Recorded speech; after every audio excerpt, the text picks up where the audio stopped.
Welcome back to Super Size Sports. Happy Thursday evening, everybody. Kev here, as always, with my wonderful co-host, James. James, how we doing on this Friday Eve, sir? I am great. I think I'm doing better than this Australian breakdancer. Think I'm doing better than her. Well, that's fantastic. You know what? And what a better way to start the show. I know the Olympics ended, I think Saturday was the official ending ceremony deal. So they're over now. We only get to talk about them once every 4 years. So spoiler alert, there are a couple of Olympics topics on the docket today. Wow, say that one 3 times fast. But have no fear, we'll be putting the Olympics to bed after this episode. But we just couldn't walk away without talking about the ray gun. Now, for those of you who don't know who or what we're talking about, before we get into the scandal, James, I feel like we owe it to the people who might be living under some giant rock to say, who is this person that we're about to talk about? So we have to talk. I didn't know a ton about it until recently, and we got to know. What up, David? Thank you for watching. Shout out, David. Yes. Now, this is one of those, like you had mentioned, almost everyone has seen the memes, probably, at least. So let's get a little taste of Rachel Gunn. Performer is being able to express yourself through movement, being able to move your body to convey a message, to get something across. That was my first time hearing it with the audio. She like lays down, like dance around like a dog. What is this? Well, I would love to know what some of these moves are called.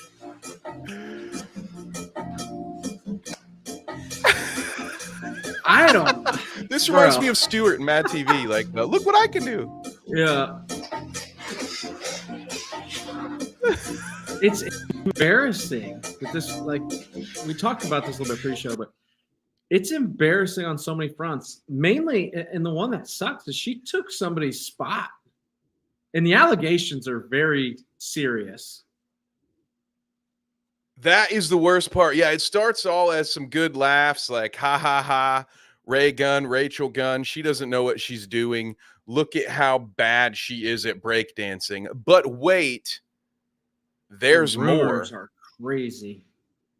It's not looking good here. So allegations have surfaced stating that Dr. Rachel Gunn manipulated the qualifier by setting up her own governing body, denying grants, yeah, right, to underprivileged performers and allowing her husband to coach the national team. Australians have already started a petition. There's 13,000 signatures for this investigation. Now, here's that allegation in a little more detail. Rachel Gunn set up her own governing body despite the clear talent and qualification of other outstanding female breakdancers like G. Clef and Holy Molly. They were unfairly overlooked. The NT Yolong Boys, this one's bad, a group of incredibly talented and underprivileged youth from the Northern Territory, were denied crucial funding by Dr. Gunn to attend the qualifiers, a decision that directly impacted their chance to showcase their skills on a national stage. Disturbingly, Dr. Gunn went on to win her own qualifier. Nothing fishy there, defeating other phenomenal breakdancers. If Dr. Gunn's husband is indeed the Australian coach and part of the selection panel, this represents a blatant conflict of interest that cannot go unchecked. James, anything to add there? What are your thoughts? There should be some serious ramifications on this. Set up her own governing body, deny grants for other people to compete, won her qualifier. Her husband is allegedly the coach. There should be some serious ramifications over this deal. I didn't know much about this until just today. Should she be forced to apologize, or was she humiliated enough? It should be worse than that. There should be some serious sanctions come down for this. It shouldn't. I don't give a fuck about how she feels. She stole a spot from somebody that deserved to go to the Olympics. Now, I don't think breakdancing should be an Olympic sport, but that's not here nor there. But she Won't should argue have against that one. stole somebody's spot. But that's And like we were multiple- saying, if this were swimming or synchronized diving or ice skating and, you know, something that was a little more socially accepted, a sport that people liked, it probably wouldn't be laughed at all. You know, it'd be No, like, it wouldn't be holy shit, laughed this is at. a major controversy. But it is when you see her performance, you can't help but laugh. And now, if anything, you just feel better.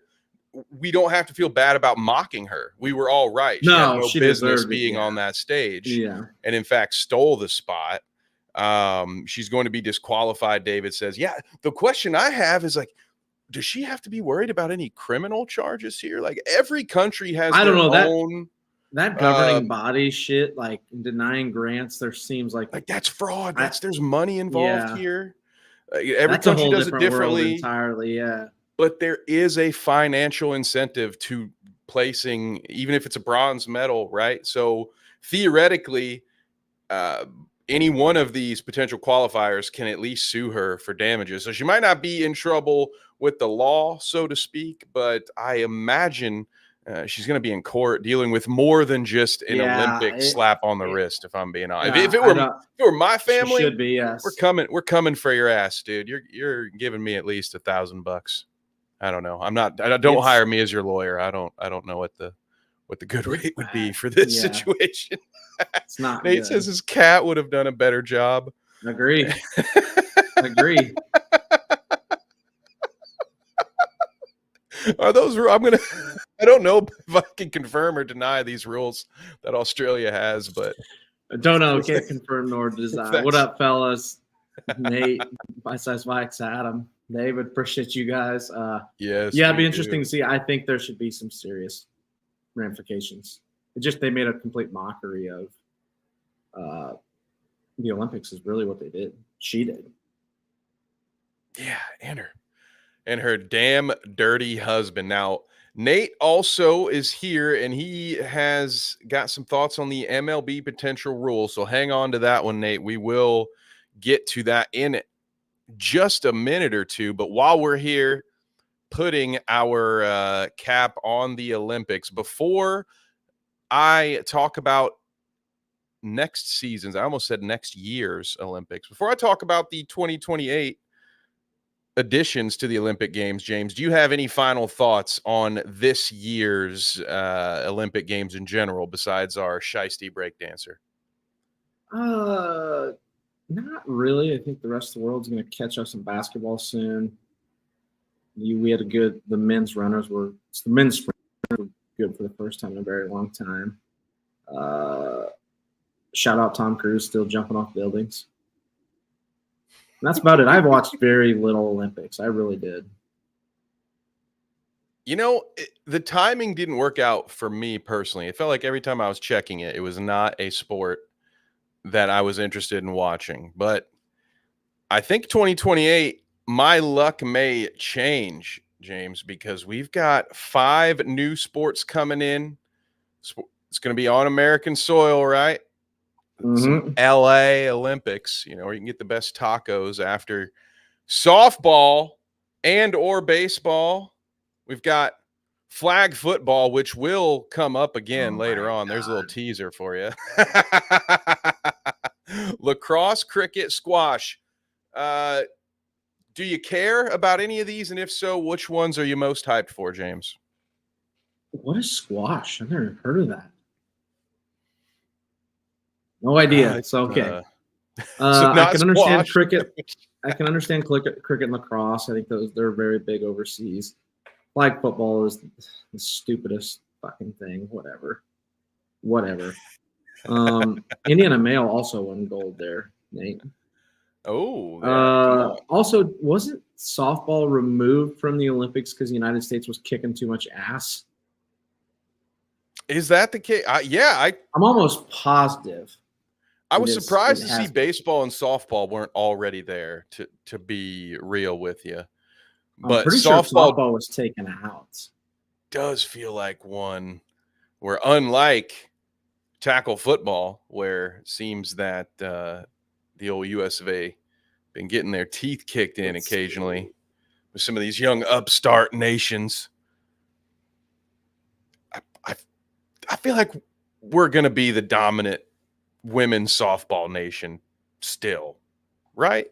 Also, breakdancing is not in the 2028 Olympics. If you didn't know, Let's go get it out it of was here. removed before this whole mess.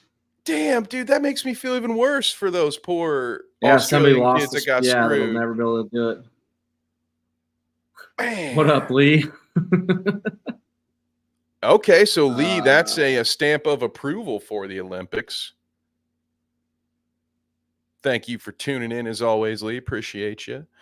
Nate says flag football might be the U.S. choice for the Olympics. Baseball and softball were removed in 2012, I think. So, okay, we were both right. I was like, it felt weird. Like, come on, people. A lot of countries have been playing baseball for a long time, as well as softball, I would imagine. At least it was softball's got a weird one. It was removed in 12 and 16, was in Tokyo in 21, but then not this year because of popular. I don't know. That's weird. How is baseball going to be in the Olympics? It's in season. Ooh. That'll be interesting. In the middle of the season. You just got to take a break. A little 2-week extended break. I mean, the WNBA did. The WNBA took off a month. God forbid MLB just shorten a season for once. Ooh, pickleball is a possibility. Softball is actually just what you call French baseball. So, hey, tabarnak. You say softball, huh? It's a bull, Je m'appelle. All right, so 5 new sports. I'll tell you what, lacrosse could be an interesting one. Cricket, if you've never watched cricket, I will not pretend to understand everything about it, but it gets some massive crowds around the world. It's huge overseas, yeah. Cool highlights. So those will be some sports I look forward to. I will just say this. It feels a little unfair that us good old Americans would have just had a comfortable win in the gold medals if baseball and softball weren't just always being jerked off the world stage like that. Yeah, we were right there neck and neck with China. You got these 2 sports here. We're good, baby. Come on. Quit trying to hold us down. We got enough problems as it is. All right. You ever watch the news? Come on. Let us have this. Let's have the Olympics, damn it. God. You know who else said let me have the Olympics, James? Former NFL quarterback, frequent summertime headache. Oh, yeah. He was Colin Kaepernick wants to come back. Now, not only did he once again for the 8th offseason in a row state he was interested in returning to the NFL, but he's got his eyes on those very 2028 Olympics, according to ML Football and a few other sources on Twitter. Former 49ers Colin Kaepernick wants to play in the 2028 Olympics for the U.S. flag football team. He will be, James, 41 years old and will have been out of the NFL for over 12 years. When do we get to put this to bed? I feel obligated when his name still draws enough attention. He looks good on a thumbnail because his goofy hairdos. And, this time I got to superimpose Jim Harbaugh with a Chargers hat from their little pro day in Michigan. When do we get to stop acknowledging this as being any kind of reality, right? Am I wrong here? Even on the flag football I agree. stage. Just stop. Like, he hasn't been relevant in years. He hasn't been relevant on the field in almost 10 years now. I don't care if he wants to play on the flag football team. I just mocked it. I don't care. Like, leave us alone. Oh my goodness, dude. It's awful. And it doesn't stop there. There was a reason. In fact, you know what? I will, in lieu of pulling up a tweet, I've actually got a little something else for us this time, James. Let me get this pulled up because as if to say, hey, buddy, why don't you come sit down with me for a little while? We've got Jim Harbaugh at this point just saying, hey, for what it's worth, guys, I offered Colin Kaepernick a job on my staff as a member of the Chargers. Here we have, oh, whoops, I made it as the background. Here, I'm just going to do it real quick. Boop. There you go. Live footage of Jim Harbaugh trying to convince Colin Kaepernick to quit chasing these ridiculous dreams and just join his coaching staff. You're as old as we are at this point. You're giving Colin, a you're gift. 40 like, years old. He's giving you a gift. Join him. Like, go take it and leave us alone. Do it. He won't do it. Do it. There's going to be a pro day workout here showing he's still got a cannon on him. Oh, well, that's as great a transition as any.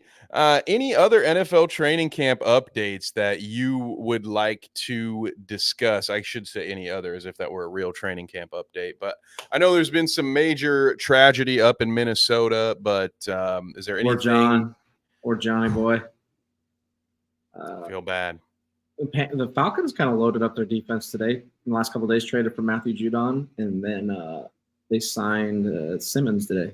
Justin Simmons, is that right? Yeah, Colts fans everywhere just screaming and crying. What are the Colts doing? Like, what are they doing with their secondary, man? Hey, we like our guys, man. I'm not saying we might not make a move at some point, man, but, I'm telling you, we like our guys. Nobody ever said it would be easy. In fact, it's difficult.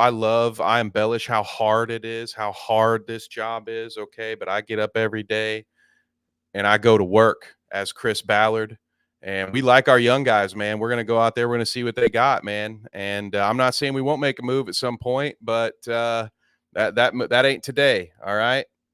God damn it. There were 28 safeties. I'm exaggerating here, all right? To hold me accountable. Well, 2 of them signed with Tennessee. I'm hyperbolic today. I'm feeling a little antsy.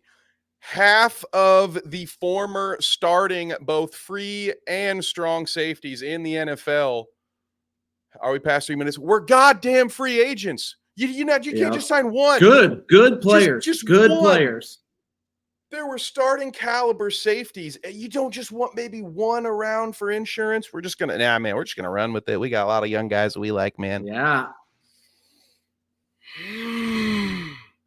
What are they doing, man? Like, I'm a known Colts hater, so I'll try not to be extremely biased like I am. However, what the fuck? I will say, though, the last time I was this upset, it's looking like I will be wrong because Lato has looked great in the 8 snaps that he had in the preseason. He's looking pretty good. He's looking pretty good in practice. Snaps sounds like AR. Sounds like we're talking about AR. Hey, AR looked great on that 80-yard run in the joint practice where they aren't tackling him. Yeah. But hey, using those legs again, I'm sure that'll end. I'm sure him running everywhere will end real well. Not a concussion or a blown out shoulder. Hey, at least he's running, unlike your boy Calvin Ridley, who's like, Calvin forgot how to run routes. Apparently, that was quite something. He threw that one too hard. My spot's Did you hear locked how there were no fights in the Titans Seahawks joint practices this week? Do you know why? From the Titans side, anyway, why they wouldn't fight them? No, what was the rule? They took I think it was the Patriots put this rule in, but they took the same rule and said if you're a starter and you get in a fight, you have to play the whole preseason game this weekend. And if you're a backup and you get in a fight, you don't suit up. I love that as a rule. Yeah. If you want to make that your way to avoid that, thank you guys. I appreciate you all for giving me faith in the Colts. All right, we should talk. I don't want to. I feel bad. I don't want to do it to John too much, but the Vikings have had some goddamn awful luck. That offseason, they were just horrific. Actually, a horrific offseason. Yeah, completely out of control. I will say this: props to them making that the right decision. I think with JJ. Yeah, with a torn meniscus. You should, if you can, you should do that. It's better long term. It sucks, but it's better long term. There's also no guarantee he was going to start. And I guess John can comment. He would know more, but tank it out. Lose a bunch of games this year. Get a high draft pick. Dress somebody cool. You got Sam Darnold out there. Starter, just fucking take off. Tank Sam Commander. Darnold's fucking terrible. Lieutenant Sam Darnold. I'm out here. Sam Darnold is awful. The Ghostbuster himself, Sam Darnold. He's so bad.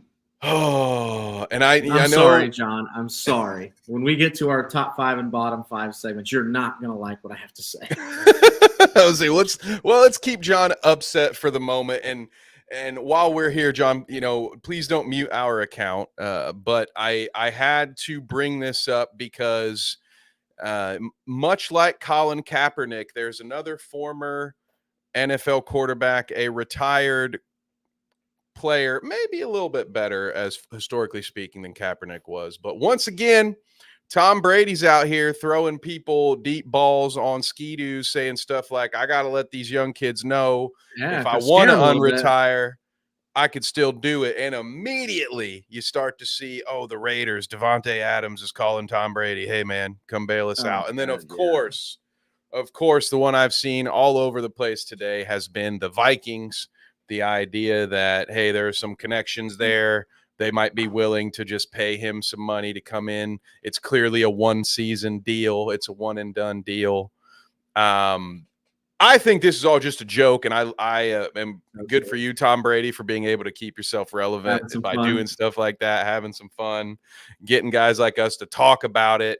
But check me, James. Are we on the same level here? Do you think there's a serious chance that we'll ever see Tom Brady on the field? He's done. Wasn't he supposed to be commentary?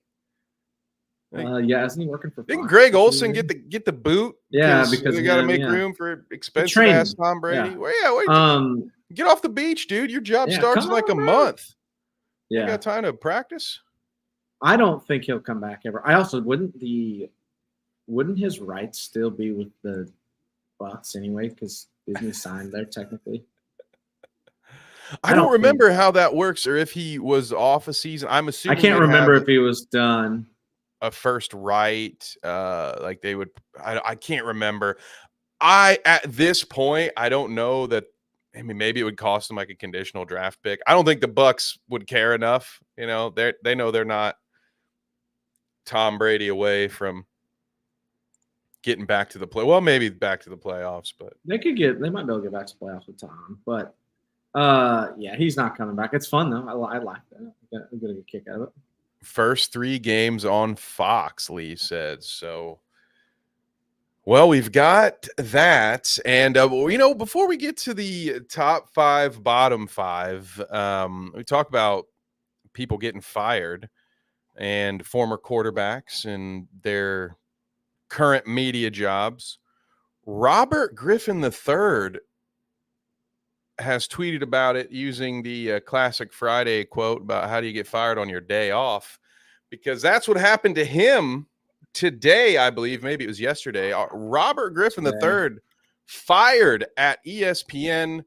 James, many of us online are assuming it's because of that heinous croissant, or pardon me, the croissant photo. That's how we say it in the native tongue. But as you guys over here like to say, a croissant. Shove that bad boy in his mouth. 2 days later, he's out of a job. Is there a connection here, or am I being ridiculous? Well, he wasn't the only one. There was 2. It was him, and I'm finding who else the other one is. Real quick. They fire his wife too. She have a contract. Sam Ponder got let go. Sam Ponder and him got let go. There was only 2 people as part of reported budget cuts. Sounds kind of shady to me. College football season starts in like 2 weeks. It's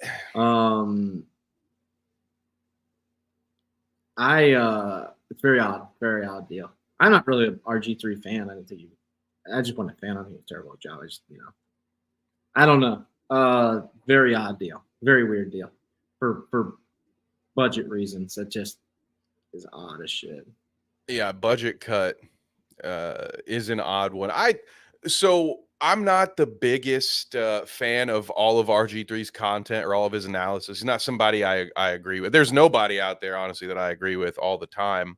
But I thought he was good. He was well-spoken. I think, I'd rather listen to him than Dan Orslowski. I would take a little bit more credibility There are the goofy things that he does on Twitter for attention, but I don't see anything wrong. Yeah. Like, dude, most of the time Whatever, he's just being silly with his wife. Like, I don't have a problem with that. I wonder if maybe he was, I don't know the details of his contract, but there was a time I think he was really popular on social media, and maybe ESPN feels that they overinvested on what they ended up getting out of, the return that they got out of him, because probably most of his attention still goes to his own personal social medias. He might not actually be making them as much money as they thought. He'll be fine. Mina Kimes and Ben Solik for life. John says, hell yeah. Yes. Oh, I think this guy will be fine. He's already updated his Twitter profile to be pushing his YouTube channel. So he's got multiple income streams already. I'm sure he will land on his feet. We'll keep an eye on RG3. I hope to God I don't see him trying to make any practice squads or Olympic flag football teams. I think all right. I did watch him in his prime run like 90 yards against the Huskers live. That was something. He was in his prime. He was a fast motherfucker. Oh, dude, cover athlete for NCAA 13, my guy. I'll never forget Heisman mode. By God. That's right. Stream Elements Weird says, deal. leave a like. He'll land. Yeah, thanks, Stream Elements. You're about 21 minutes late. Love you. The best college football game, Marty says. Ooh, okay. 2013. I do like it. And you know what? If you're like me and you're not in the PS5 sphere, well, they're probably both significantly cheaper now, but the drop off in price for buying a used copy of NCAA 13 compared to NCAA 14, it's like half the price. It's basically the same game. There's a few different uniform options, maybe slightly different controls, but yeah, whoo.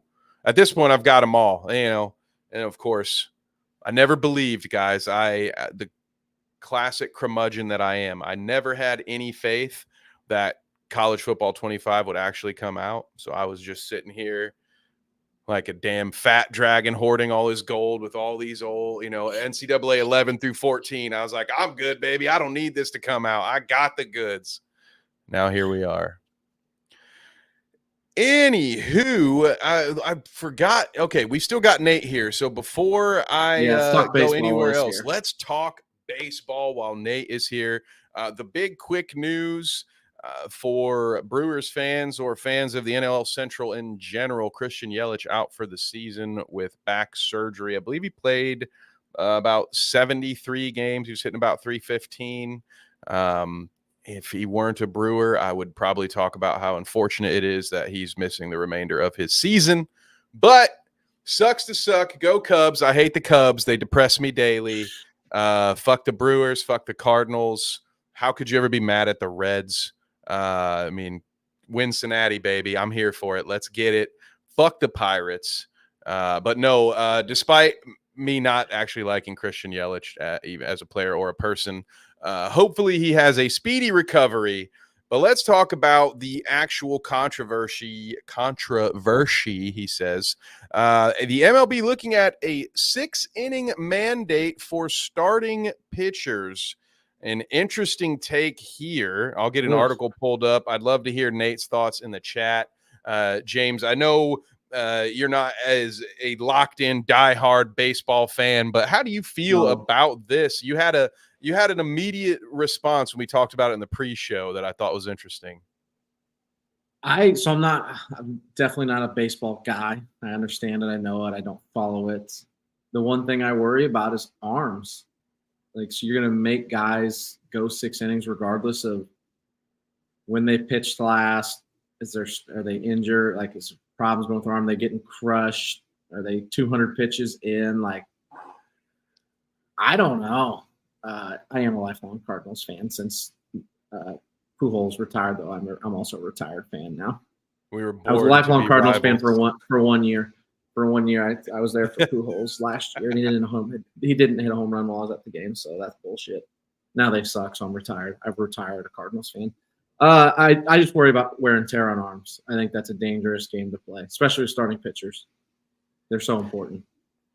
I hate these mandates of any kind. I will say,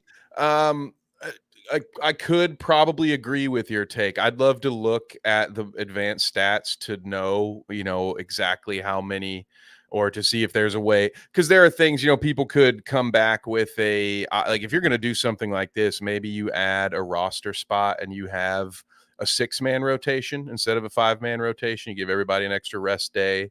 And there are things that potentially they could do. But I hate that type of mandate. One of the reasons that I have gotten disinterested with baseball has been the rule changes. I think their minds are in the right place as far as trying to speed the game up and trying to draw in new fans. I think they're going about it the wrong way. A ghost runner in extra innings sucks, but that's not nearly as bad to me as the stupid relief pitcher rule, where if you bring somebody in, they had to face 3 batters. It took out so much of the strategy of the game. I understand if people were mad at shifts and stuff too, but to me, it was just sort of, that's what baseball was, man. It was strategy. You'd bring in a lefty to face just a lefty because, left-handed batters are hitting 119 against him, but if he faces a righty, it's a dinger, whatever. To me, I thought that those little quirks were what was cool about the game of baseball, that you might have to work in a situation and you're like, well, damn, we kind of need to have a left-handed arm in the bullpen. We can't only have righties. Now you got these weird situations. You can't do that as much. They have to come in, face batters. Marty says, what happens when the starter's getting rocked or can't find the zone and is throwing 100 pitches in 4 innings? Yeah, that's a great point too, to echo what you were saying, James. It's not just about, wow. Yeah. Plus, some of the most fun I've had watching bad baseball has come from position players getting out there and throwing 38-mile-an-hour curveballs that nobody can hit. At that point, it's an 11-run game. There's no more entertainment value in this anyway. Let's have some fun. Let Rizzo go out there and pitch. Let the bullpen catcher come out and pitch for all I care.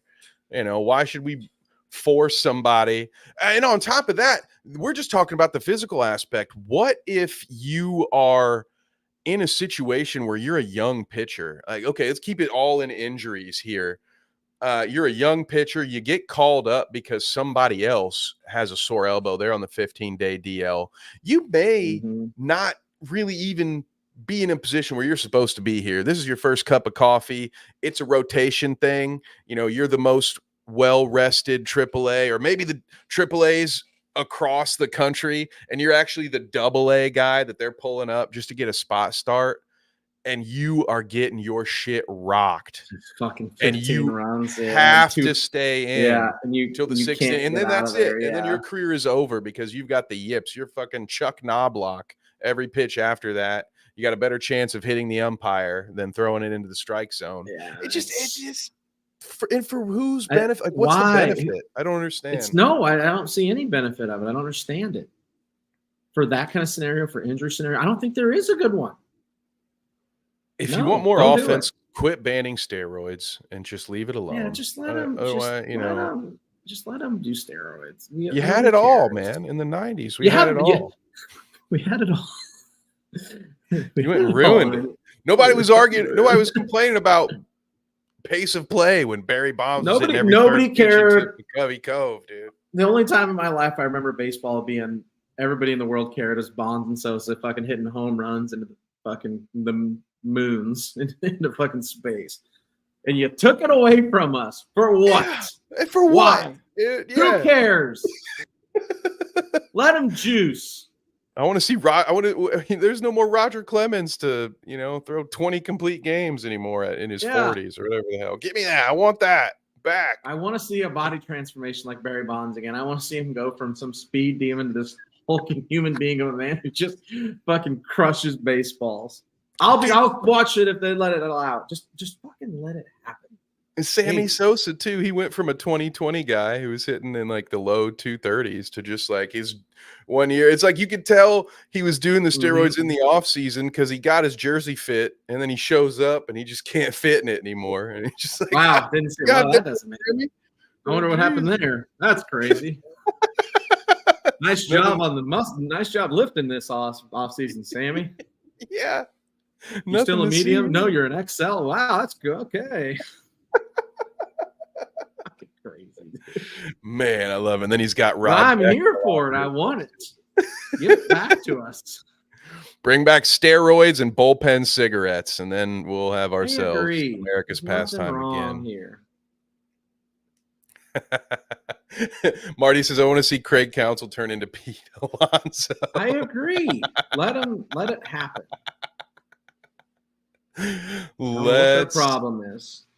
go. Well, we might have missed Nate. I feel bad. Sorry about that, I Nate know. Dogg. If you watch this later, I know you had some thoughts on baseball rules. Maybe we will get you on here on stage to talk about it at a later date if it does in fact become a thing. All right, James, we are now down into really the fun parts of the show. We've got a couple of topics here that don't require me to pull up any tweets that are really I have a bonus topic that I want to throw in here. Ooh, you want to get that first? Let's go. We can go with that. Yeah, a bonus topic that I just found on the internet. This one's very important. Let's go. Very important. It's about your poor Fighting Irish. Gambling violations prompt Notre Dame men's swim team suspension.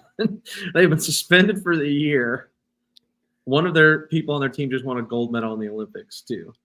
So I'm like, oh wow, they were like betting on FanDuel and shit, like the Iowa team and the Alabama coach. No, they weren't.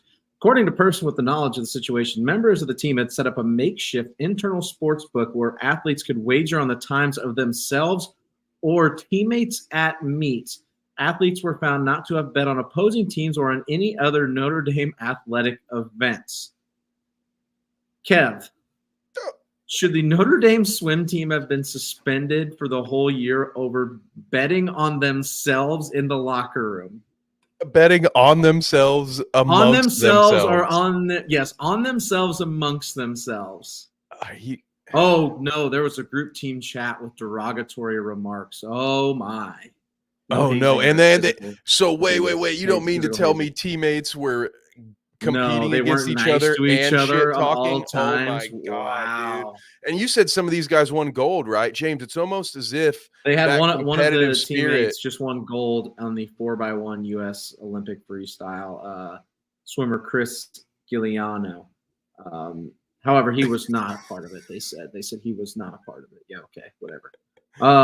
Also, they may have bet among themselves on the Super Bowl and March Madness. Oh, God forbid. Oh God! Oh my Jesus!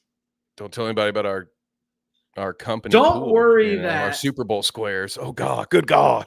What about the fixing races part? What was that a thing? Because if it's just like, hey, James, I'll bet you that my split is better than yours. I don't really have a problem with it. They literally, like you said, amongst and against each other. They're just betting against themselves amongst each other. Nobody else was involved. They were not betting on any other teams. Nothing. They bet on Super Bowl between themselves, March Madness between themselves. They sent a couple mean texts. Oh, Jesus Christ. Grow the fuck up, NCAA. However, in today's day and age, we can bet on every single fucking college sporting event on our phones.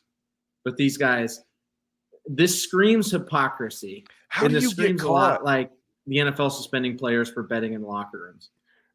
I don't know how. Also how screams they like caught. somebody was down bad and they decided to rat on the rest of the team. I agree. So the coaches did not. The coaches did not know about this. It's right here. Notre Dame said administrators received reports of misconduct after last school year and they brought in a law firm to do a review. Marty, it literally says ESPN bet on top of this article. Hell yeah, you're right. There it is. Rules for thee and rules for me, baby. Yep. Brought to you by Mickey Mouse. Not for me. Jesus fucking Christ. What the shit? Yeah. So, okay. My question to you is: should their whole program have received the death penalty this year? They're all suspended. They can't do anything this year. Can't transfer and swim. Nothing. In my humble opinion, no, they should not. I will also just add this caveat: in some sense, perhaps maybe the punishment fits the crime, just because how the hell do you get your own cash gambling ring caught? Like, how many people are on a swim team? There's fucking 12 of you. Somebody's getting a bad text right now. Somebody's getting. How does the NCAA find out about this? Like, if it's just like, and it's Notre Dame, and these are, I imagine, scholarship athletes at Notre Dame. I have been blessed to have had some near and dear friends be athletes at Notre Dame. I have seen the types of parents and families that usually are involved. A lot of well-off kids. Let me just say, a lot of Not a cheap wealthy school athletes to go to. at Notre Dame. So maybe perhaps it was like, what are these guys? Are they throwing around like a couple of grand per It race? doesn't say anything on money, so I don't know. It doesn't. I think that's. I don't know if that's important or not. Is it $5? Is it $10,000? I don't know. I don't even know. I still. Oh yeah, no, I don't know necessarily that it important. matters. I'm just trying to figure out like how it drew the attention of people. 60% of the returning team, which includes 25 swimmers, participated. Gee, well, first of all, why is your swim team so big? That's what are you got? Are they the practice squad for the football team too? Jesus. I can't get over this. The person. Well, only 30 of the 58 swimmers were derogatory. I can't. That's my favorite part. And also they said mean things, so suspended. Yeah. Just the swimming team, not the diving team, and the women's teams were not involved. For the record, you're talking to a guy who thinks Pete Rose should be in the Hall of Fame. So for whatever it's worth, I'm willing to be wrong here. This is insane. This is actually insane. Especially in the sport of swimming, where we just had a literal grapist competing in the Olympics, but these guys are, we're worried about me and you throwing fives down on who's going to be faster, me or you. Yeah, well, yeah. Who cares, man? That's weird. But also, college kids, don't be so overt. Don't be so obnoxious. You probably no good reason you should be in this situation is what I'm saying. Like, how could you not? What you said it was 20. I'm just saying, man. I'm trying not to say what I want to say because I don't know what the statute of limitations on these things are in the state of Ohio, James. I'm just saying, man. Act like you've run an underground gambling ring before. It's not that hard. All right, you just talk to people you trust. You keep your mouth shut. Which is not advice for anyone in college. Don't do that. All right. Just don't gamble. Just be a nice, good person and go to Underdog. And actually, if you put in code Bite Size Sports, you will get matched on your first deposit up to $250. Woo! I think we might lose our sponsorship after that one, guys. And I lost James. James literally was like, I am not here for that. He said, I disavow that Underdog fantasy ad. My internet's so mad it just quit. It's so quit. I object. It really just objected to the whole situation. So we were not given the right kind of press to that story. Well, we're out. The NCAA just bombed. NCAA, I don't fucking work for you anymore. I haven't worked for you in fucking years. Leave me alone. Get off my cell phone. You're not paying for it anymore, Indiana State. James could write novels on the intelligence of college athletes. Oh, they're fucking dumb. I love them to death. Man, I love them sons of bitches. Yeah, Lee, you have to know they're gonna do some gambling. And Kenneth here, Texans winning the whole damn thing. Speaking Bold of take, continue to say it. Intelligence of college managers, there's Kenny out there. We love you, Kenny, but whatever you say, bud. James. Well, while you're taking shots and we're talking NFL, do you want to do our twist on the top 5, bottom 5? All right. So James is locked and loaded. Folks in the audience, we're going to break this down for you real quick. In honor of Necessary Roughness being back, another damn fantasy podcast being back. On Tuesday, Necessary Roughness, we did a bunch of different things talking about. Shouts out to Kenny. You're right, Kenny. Who's going to be in the playoffs, out of the playoffs, good teams, bad teams. So we're not going to rehash any or all of that stuff. We're going to do something a little different. And if you like this segment, go check out that whole show because 4 of us did similar stuff for about an hour and a half. So what we're doing here, regular season only. One of us is going to pick the top 5 NFL teams. The other one's going to pick the bottom 5 NFL team regular season record. James, as our illustrious co-host, I'm going to give you the option. You can decide whether you want to pick those top 5 or those bottom 5. Kev, I am a lovable loser, so I'm taking the losers today. Give me the losers. I love Number it. one. Their number one draft pick in the 2025 NFL Draft. Carolina Panthers. They're making a return trip. Third straight year. Or no, second straight year. Making a return trip. Okay? They're back. I can see it. They're bad. It's a bad They're division, bad. but they They're are bad, bad. and all their picks are with Chicago, so they're gonna be bad for a while. They also drafted the wrong quarterback last year. And Atlanta got number a little better. Number two, bad. Not necessarily gonna be second worst, but they're gonna be bad. Commanders, you're already out of the playoffs. Sucks to suck. Jaden Daniels may be the future, but he is not the now. Number three. You mean the New England Patriots. They're starting Jacoby Brissett, so turd city. Oh, Colts legend. He was a legend for them. I don't know if I'd rather have him or Joe Flacco. His second stint in New England. Number That's 4 right. on the bad teams of this year's list. John, I'm sorry. The Vikings are going to be there. Sam Darnold is going to lead them right to a lot of L's. Sorry, bud. You're going to be upset. You're going to have to address this on Tuesday. Cannot address it here. Not your When show. there's something strange and you don't feel good, who are you going to call? Tom Brady, baby. Yeah. Sam Darnold's trash. Sam Darnold's trash. My fifth worst team is going to be the Denver Broncos. The Bo Nix experiment's not going to go well, and they traded away. They traded away Judy. They're going to trade away Sutton. They're no good over there. Cut Justin Simmons for no reason. They suck. Honorable mention. I want to throw an honorable mention after Kevin. Am I allowed? Yeah, absolutely. Honorable mention is going to go to the Los Angeles Chargers because Justin Herbert is throwing to me, you, and Kenny out there. Oh, yeah, it's tough. And they're going to run the ball all the time with a guy with a rocket of an arm, is Jim Harbaugh. Not a big fan of Vlad McConkey, huh? That's who they grabbed, right? Yeah, Vlad. Exquisite name. However, if he's your best receiver, serious problems. Serious problems. Titans might have 3 receivers better than him. The Colts might have 3 receivers better than him. When Josh Downs gets back, man, dude, Adai Mitchell. Josh Downs, if he's not. Adane. I called him Adai. Is it Adonai? How do you say his name? Is it Adonai? It might be Adonai. I don't know if I've ever pronounced it right. I just called him essentially Joseph. I do Joseph Adai Mitchell. Yeah, I love a good name of make it up. A little good game of make it up. Titans right tackle. I've refused to figure out what his last name actually is. I just keep making it up as I go.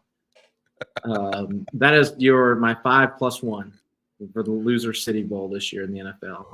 Book them right now, Dano. Get your bets in, but not you, Notre Dame swim team, because you're suspended.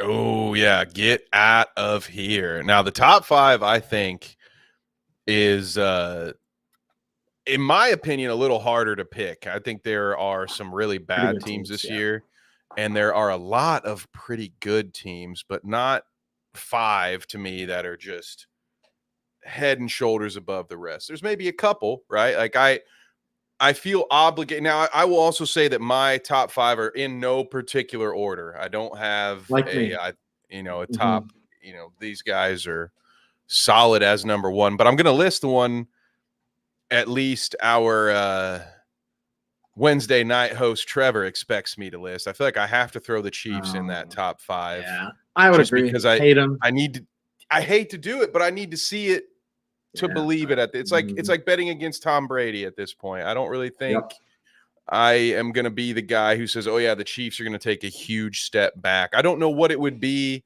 that would lead us to think they would. Like, I don't know where the big loss is on their roster either, because last year wasn't one of the better teams they had on paper. So it's just kind of like, well, it just doesn't matter. It could be me, James, and Nate out there for Patrick Mahomes, as long as there's some guy out there who runs a 4.3. I know their receiver thing is interesting because Rashee Rice is going to be suspended. Marquise Brown, who I really like to pick up, is one of the weirdest shoulder injuries I've ever heard of. If you look at the technical term, it's some wild joint. Have you seen this?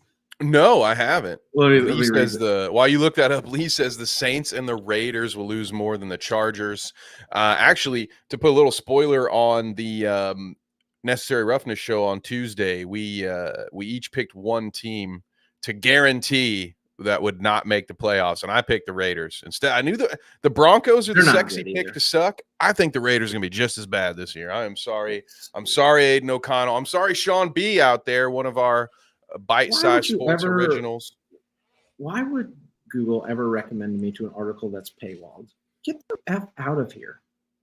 Dislocated sternoclavicular joint. Sternoclavicular. And now this is a human, or is this from the upcoming film Alien Romulus? Where is that? This could be from Alien Romulus, but actually, no, this is what happened to Hollywood Brown's shoulder. He dislocated the sternoclavicular joint.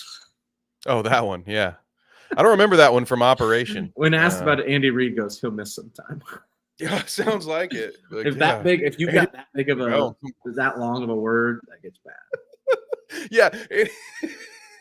Andy Reid, he looks like he's got a clipboard. He went to the hospital, dude. You think it's the diagnosis, but it's actually the Waffle House menu. And he's like, yeah, it's going to be a minute, brother. He wasn't even talking about the injury. He thought somebody was asking if he could order. And he's like, yeah, it's going to be a while here, pal. Yeah, he's going to be out for some time. So they're back to Sky Moore. We're back on the Sky Moore train, Trev, right? We're back to that one. When that last year, Sky Moore was going to be the guy. Dude, Sky Moore, I stashed him on a dynasty league coming into that. I was like, oh, dude, I got this guy. I got him so cheap. Waiver wire. I think I have Justin Ross on a dynasty league. So. Oh, yeah, dude. Because he was injured, so you could just throw him. You didn't even have to taxi squad him. You could just throw him on IR for a full year. Exactly. I was like, yeah, hell yeah. I think eventually I got dinged up enough that I had to cut him. But, yeah, I tried that. I bought into that hype, too. I was like, oh, yeah, dude. If he can just stay healthy, who knows what he could do there. All right, I got 4 more teams to name, don't I? Gosh, darn it. I'm going to start. I like to play the game along with the audience. So I'm maybe going to rattle off some teams that I don't know if they're in the bubble, out of the bubble. When I think about the NFC champion, right, the Niners, I just don't have that same confidence. I don't know if they're going to be in my top 5. The Ayuk saga just hangs large. And then is it Dre Greenlaw who popped his Achilles in the He's out title game? Yes, that's correct. In the Super Bowl, they somehow are projecting him to be back way early. Another name I can't pronounce. Their wonderful safety who I draft in my IDP league almost every year, Tafalonga. He's out still. I mean, they're just banged up all across the defense. I think CMC's dinged up a little bit. I have a hard time putting them in my top 5. But I don't know. Brock, motherfucker, Purdy. Right. Yeah, of course. And as a Tyrese Halliburton fan, I love my Cyclones, but the NFC, I have a hard time. This may be an AFC heavy list is what I'm starting to get at here. The Colts and Titans put them in. Well, okay. All kidding aside, and I know Kenneth put the Texans in here. Where do you have them? Do you think they're about a top 5? I've heard some people. I mean, people have CJ Stroud in their top 5 for quarterbacks coming into the year. Man, a lot of hype. Year 2. I always worry about a year 2 slump. Stroud's fucking good though. Same. The thing I worry about them is the Diggs experiment. They had Tank Dell and Nico. On him, is he going to throw a shit fit when he's not getting the ball all the time? Yeah, I don't know. It's either going to be, it's one of those like, will a rising tide lift all boats, or will Diggs be frustrated with his role? Also, I mean, the other thing, there were injuries, so maybe we won't be worried about, like, maybe somebody will get banged up and it won't be a 3-headed monster. Which Diggs one is the only guy. I think Diggs played the most games at all these guys last year. Was it Tank Dell they used as a fucking on a quarterback sneak and he broke his leg? Yeah, he had a bad one. Yeah, and I think Collins missed a couple games. I don't think Collins was as bad, but he definitely. So maybe you're right there. Also, you're right. They also have Joe Mixon back there, which isn't interesting. How he's going to get pissy or not. He's a few years removed from being any good. The South is also notorious for nobody repeating. I think the Titans went back to back a few years ago, but it seems to always switch teams. The Jags, they suck. I think the Jags are going to be the worst team in the South. I think they're going to show people who they truly are. Same. Man. I think this is the last year of the Trevor Lawrence experience. I think this will. They signed him to that mega contract.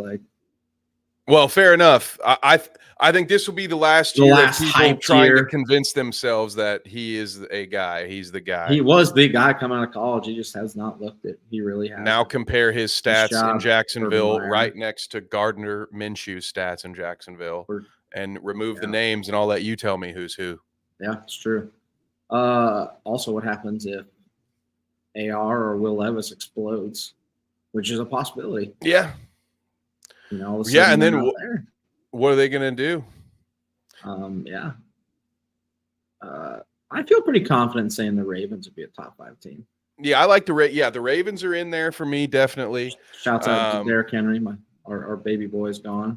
Yeah, the rich. Well, and then I was just about to say the rich get richer, and I'll just go ahead and say it too, because freaking Isaiah Lively back there, backup tight end, did some work. I mean, he saved my fantasy season. I'm sure there were a lot of folks that when Mark Andrews went down. Yeah, I forgot Mark Andrews got hurt last year too. And then he stepped up, and he's, I don't want to say just as big of a playmaker, but they didn't really miss a beat. I mean, production-wise, he was right up there. Maybe not quite Mark Andrews' production, but just a lot of options. I do like the Ravens up there. So we've got Chiefs, we've got the Ravens. If I have to pick an NFC team, how do you see? Okay, so I am low on the Eagles, and I think this is why this one's so hard for me, James. There are a couple of popular teams that I'm just not as high on, that I think this top 5 might be a lot easier for other people around the league, because they're just like, okay, naturally we're going to throw these teams in there. So maybe I'll have you check me here. Do you think the Eagles belong in that top 5? Are they maybe the best team in the NFC with the 49ers being dinged up? I think they still probably belong up there. You got to see how Jalen Hurts and Sirianni bounce back this year, but A.J. Brown and Devontae are still studs, and they added Saquon. And they did add Saquon. Don't underestimate Saquon. Put him in there. Okay, put the Eagles in there at 3. I will just say this. I have faith in Jalen Hurts. I think Nick Sirianni is an absolute idiot. I think Shane Steichen made him look a lot smarter than he was while he was there. And now we have the benefit in our land over here in Colts land of seeing some of that genius. Yeah. I think Sirianni's just a loudmouth. He's just good. When things are going well, he's the guy you want. He's like Pat Beverly or Lance Stevenson. You know, he's that annoying, just pain in the ass dude, the shit talker who's going to get in people's face. He's good for firing people up, but when the going gets tough, we don't want somebody back here cracking jokes and talking shit. Like, where are you at when it's time to actually come up with a plan, come up with a strategy? I don't know that Sirianni is actually that dude, which is fine as a head coach, to be honest. You got to load up around you. You got dudes around you, man. That's like why you had Steichen. And is it the Cardinals head coach? Was there DC too? I believe so. I know they're both head coaches now. It's the Cardinals head coach. I think that's who. I can't remember for sure. I believe that is correct. But yeah, Reddick on defense hurts. But they drafted some back end dudes, corners. I'm still a believer in the Eagles right now. Just so much talent. And my sweet baby boys over there, AJ Brown, gone too soon. Fuck you, John Robinson. Who's not a top 5 GM. John Robinson getting a fucking job. Nice job, Traylon Burks. Great fucking trade. I'm with Marty. Hurts and Sirianni going to be having sideline beef by week 5. All right, so we've got Kansas City, Baltimore, Eagles. Got to get to 5. Got to get to 5. What about the Lions? Tougher than I thought. Ooh, you like the Lions? Let's talk the Lions through here. Top 5 coach for sure. I finally come around. Number 1, fired you up, coach. Yeah. I was not a Dan Campbell truther at the start. I have been. Now. You can never say that I don't occasionally change my mind. It just happened. Ooh, Lee did throw the Lions in there, and he had the Texans, which I'm hesitant to do, knowing that I have Colts podcasts to do here all fall and winter. But I might throw them in there as well, just because I got we look at the. Gotta get there. Sorry, we're talking about the Lions. We're talking about the Lions. All right, we'll stick with the Lions first.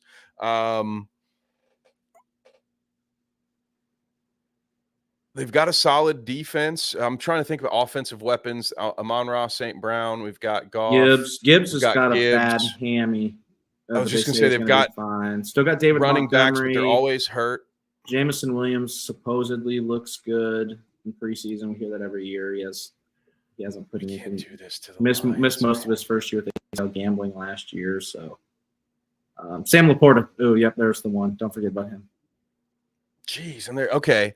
I think I am going to put the Lions in there because I'm going to rattle off the rest of the NFC, and there's nobody close. Like the Cowboys. I'm out on the Cowboys. Cowboys have all kinds of contract issues. Dax on the last year, he's there, but CeeDee Lamb is not at camp right now, and Jerry Jones is like, "Well, we don't miss you here, bud."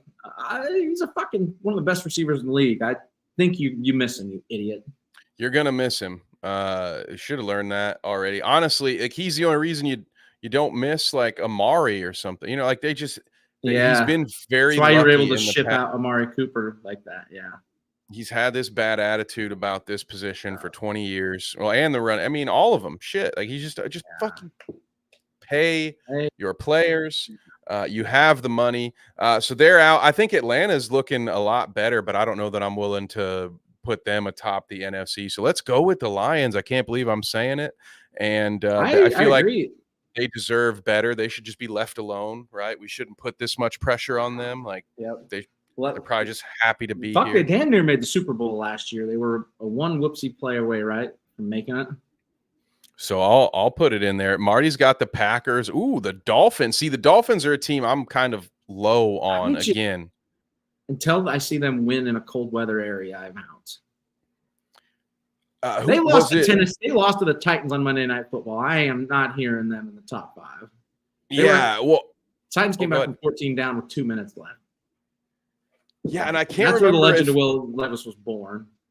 It was either Simon or Josh. We've had back-to-back very knowledgeable football episodes on Bite Size here this week, but one of them was pointing out that Tua, he's got it's something like it's ridiculous. After like 2 seconds, I can't remember what the actual number is, but if he doesn't get the ball out immediately with the clean pocket, his numbers drop. He's in like the bottom third of quarterbacks when it comes to accuracy. I actually like working under pressure. Marty, I wasn't able to get it. It sold out, and it's disappointing. Dang! Wow. I didn't get one Mayo cologne. Kev, what's your take on Mayo cologne? Did you laugh? Did you laugh at the commercial? Oh, I laughed, and for the record, I love this stuff. I might have been, if I were a Colts fan and people were giving us a bunch of shit for it, I might be like, oh, haha, whatever, that part. It kind of sucks that, but to me, like, I don't hate him for it. I think it's the official mayonnaise of the Titans now. Yeah, go brand yourself. Like it was a weird quirk. I'm all that commercial about is so like over the top and like completely satire, but he's being the part where he eats the full piece of bread with mayo on it, and he's just like, I'm like, what's going on here? They said they did it one afternoon at Titan Stadium after practice. They came in and filmed the whole thing. And that's phenomenal too. That was it. Like I'm like this. I love this kind of shit. Bring it on. Have some fun. Can some of these players have some personality? Like let them. That's that's how you're gonna build fans as well. Oh, what up, Keebler? He's gonna be upset. Have some personality, man. That my Giants or that his Giants are not in my top 5, but I guess I got to round it out. Man, I had my 5th one picked and now I forgot it. Hang on, it's an AFC team. We are struggling here. It's an AFC team because I just went through the NFC and there aren't any left. I think do I have to go Texans? Who are you going to say? You worry about who? No, I'm just going through them. The Browns aren't repeating because Joe Flacco's gone. I worry about the Bills' weapons. James Thomas, known as the ER. I hope he's good for you, man, this year. Don't worry, you still got Tommy DeVito. Oh, that's right. Not the Steelers. I mean, fuck. I like the Steelers. The Texans are not that good. Texans or Dolphins, right? Or do we see a return to form for the Bengals? There's a wild card. I see a return to form with Joe Burrow, but I don't know about their running back situation, and their offensive line is bad. They have your boy Zach Moss, right? Defense. Yeah. Offensive line's bad and gets gets Burrow killed. Bengals so bad, Keebler said. Yeah, give me the Texans begrudgingly for I'll this do it. one. I'll dive in. I'll double down with you. And then when our own teams upset them, we're gonna look like morons. We're gonna love it. Well, this way dude, that was it. Boom. We're locked in now. We're like a couple of swimmers just betting on themselves. There's nothing that could happen to us bad from here. Yeah, either our teams it's amongst friends. It's amongst friends. What can we do? Get suspended from Bite Size? Is Trev going to come in and kick us out? We'll change the password, Trev. Stay away. That's right. We'll get you out of here. Oh, well, I've got one more for you, James, and I'd love to hear from the folks at home on this one too. I don't know about you, but I have begun the preparations for 3, maybe 4 different fantasy football drafts. I have so much work to do. And while we all have, I'm sure a lot, I still have all of my research to do as well. Some of which you all can join me for because it is that time of year again. I will definitely be live streaming some redraft league scenarios. I usually use Sleeper for that. I love to hop in and we'll do drafts from different positions. So sometimes I pre-record them and upload them. Sometimes they're live for us to all hang out. Definitely have your notifications on if you're into that kind of thing. But James, after all the practice is done and it's finally time to settle in and draft your team, my question for you is, what is your ideal fantasy draft scenario? Are you a get the whole league together and draft in a room kind of guy? Do you need absolute quiet? You've got your own notebook. How do you prefer to do it? I'm not a deep notebook, like billions of notes type guy. There's a reason I probably got second to last year. This is not surprising. They just got to get everybody together. I don't care how you do it. Like we did it last year. We went to one of our buddies' houses. This year, I think we're going to a bowling alley because somebody has to pay their dues. You also have to have a punishment. There's got to be a punishment for last place. Okay, I'm going to put a caveat. The last place person in our league has to do the Barstool bowling challenge here on Labor Day. Very important. Punishment's important. I got second to last. I beat him once, like week 3. Huge ramifications for the whole year because I don't have to do it. Just got to get the boys together. Doesn't matter. You want to do it. We did it at a house last year. You want to go to a bar. Just get them together. It's part of the fun of it. Get everybody back together. Don't just do an all online virtual league where nobody ever sees each other. Like, fuck that shit. Yeah, I do like it to be an event. Luckily I get to experience both because we have a office league where like our HR, like they go out of their way. They have it. I think it's usually at like a B-dubs or something, where we go and, it's something that we can all go do. It's in person. I always go to that one. But I have others where maybe 2 or 3 of the guys are in the same city and we're able to get together, but then the rest of us are on, we're in that live chat shit talking for sure. But one of my favorite draft experience, we do an IDP auction draft, which, as you can imagine, that's fun. Gets a little squirrely. Yeah. Oh yeah, it's so much. I don't like IDP because I'm too stupid. I don't pay enough attention to defensive players. I'm too. To me, I don't even know necessarily that it would be like a stupid thing. It's just that it all comes down to the scoring. It can be weighed so much. You can accidentally score that wrong very easily. You can load it towards defensive players.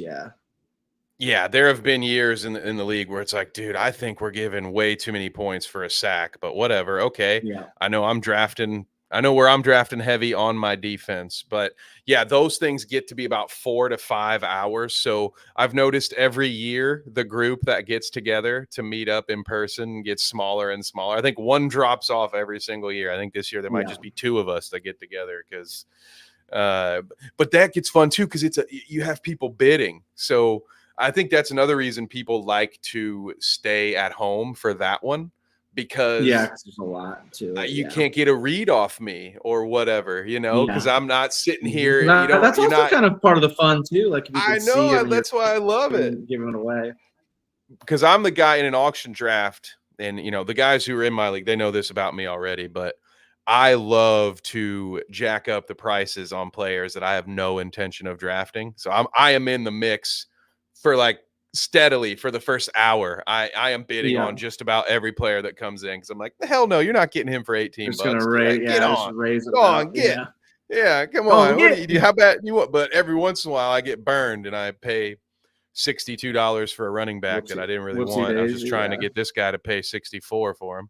Oops. So I'm Oopsie. with you, man. I won't get probably that full in-house party vibe, but I do love having the people there for the draft. It's the best part of the league, honestly. I think that's Yeah, I why agree. I there's think folks that it's more like to fun than do. all of it. Yeah, and I think that's where you get.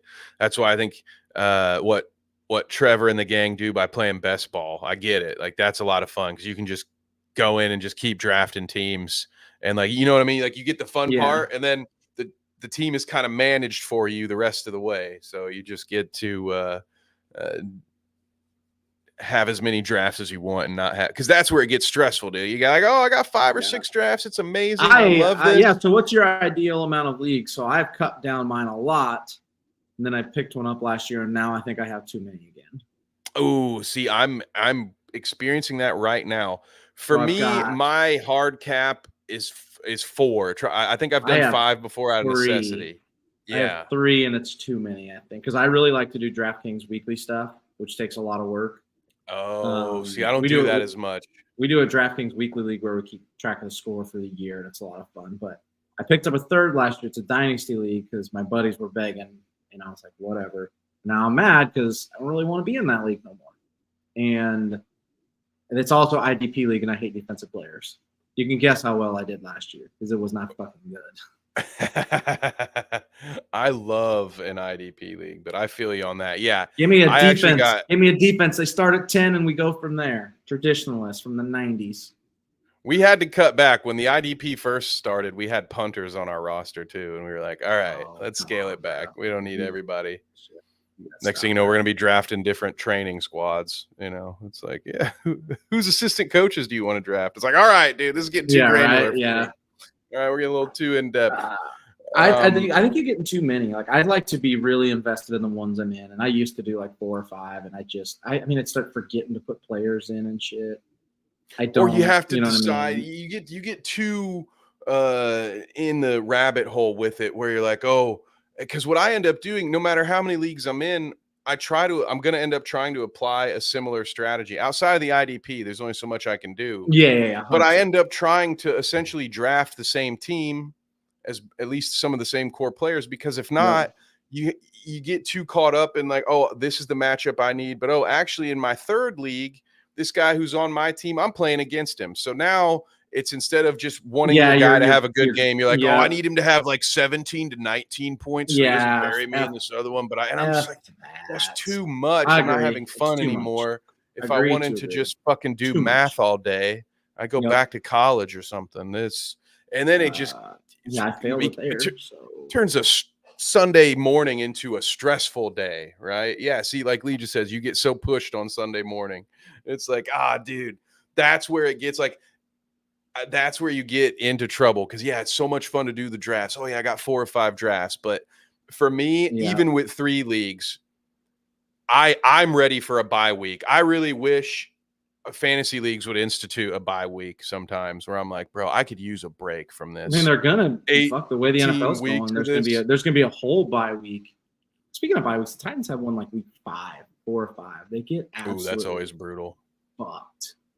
They need to just have 2. I like, was it Burrow? Somebody They're had talking the idea, about it. Like it's gonna happen, man. Make the Pro Bowl a nothing flag football game. It's essentially, it's a war. It's just a seasonal award. Make it like every other All-Star game. Put it in the middle of the season. Give everybody a week off. No one's going to play at the All-Star game. That'll be the downside. Turn it into some skills competition.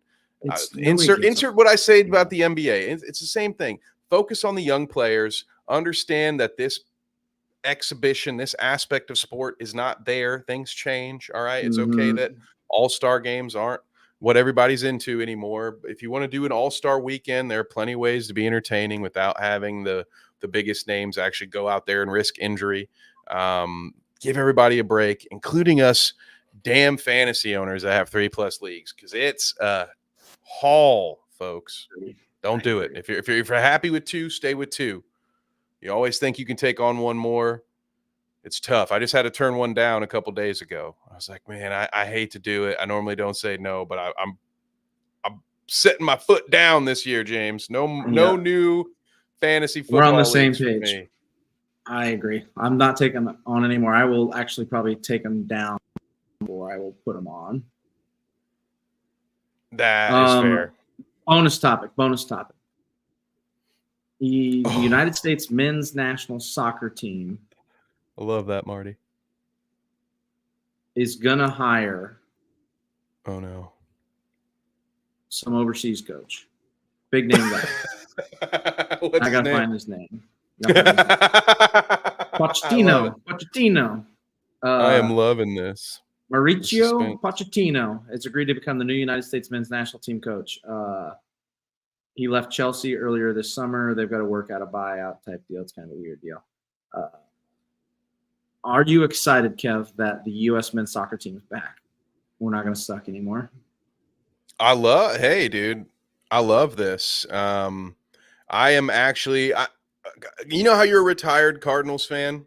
Yep. I am a semi-retired Chelsea fan. That I don't watch the Premier League the way that I used to, but when I was in my younger days, when I had more free time and I was getting up, big fan of Frank Lampard and the squad back then.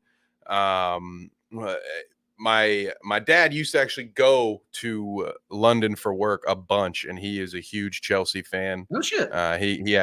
He brought me into it, so I have a ton of old Chelsea alternate kits and shit that he would bring for me when I was a kid. So I love that connection. Let's go, Kev, big Chelsea dagger guy. So we're back. So we're fucking back. No fucking getting our ass kicked in fucking Drogba, Didier. Let's go. No getting our ass kicked in 2026 in the World Cup. We're coming for fucking skulls now. Fucking USA, we're gonna win it or bust. All right, we're back. That's my bonus topic. The men's national team. I would not. No more fucking Greg Berhalter. Get out of here, loser. Jurgen Klopp, don't know who you are. But Pochettino, a guy. Pochettino. If I were a college swimmer, I wouldn't bet amongst my friends about that one. But I do like where we're headed. No intra-squad betting because you'll get suspended. Oh, wonderful. Well, we actually ran a little long today, which I love. I'm happy about that. Thank you all in the chat. Nate says, looking for teams for my new league. Send me your emails. Yeah, there you go, guys. You can take our spots.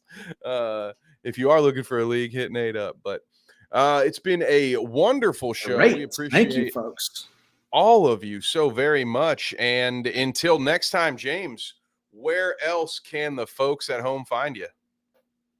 You can find me on our sister station doing every show I do with Kev because I can't get enough of them. Monday, 6 p.m. Eastern on the Weekly Dweeb, talking all our favorite nerd stuff from the past week.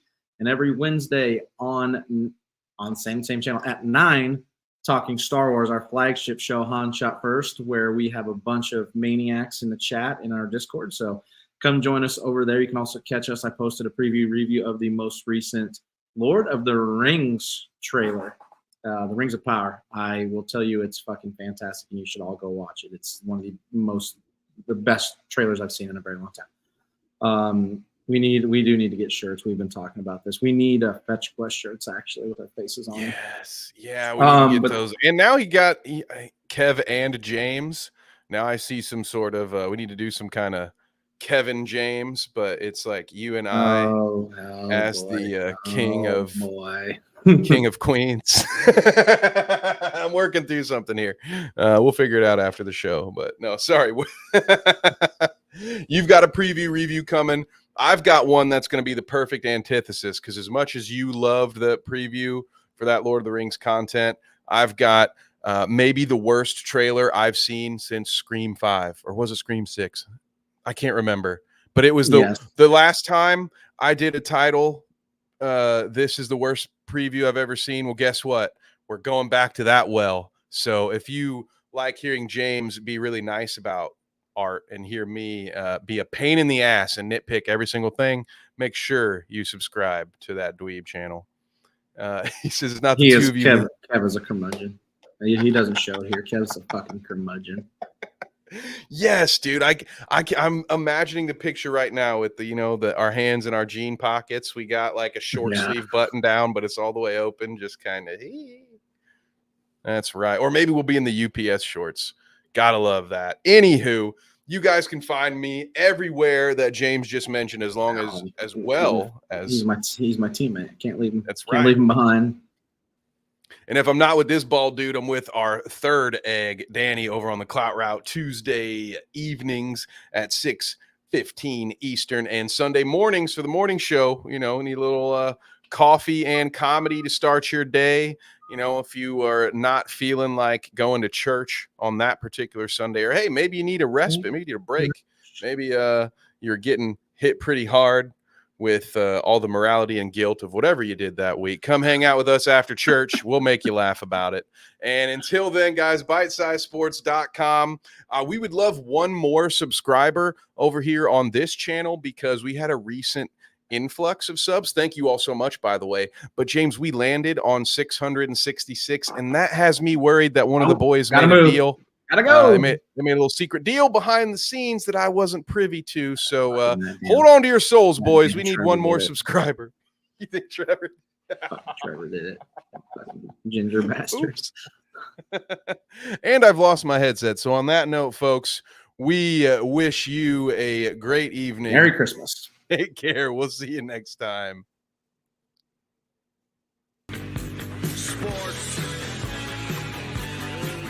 Are you looking for an energy boost without the jitters? Let our friends at Dubby Energy help you with their fantastic selection of flavors. Just visit www.dubby.gg and use the code BITESIZESPORTS at checkout for 10% off your order total. Again, that is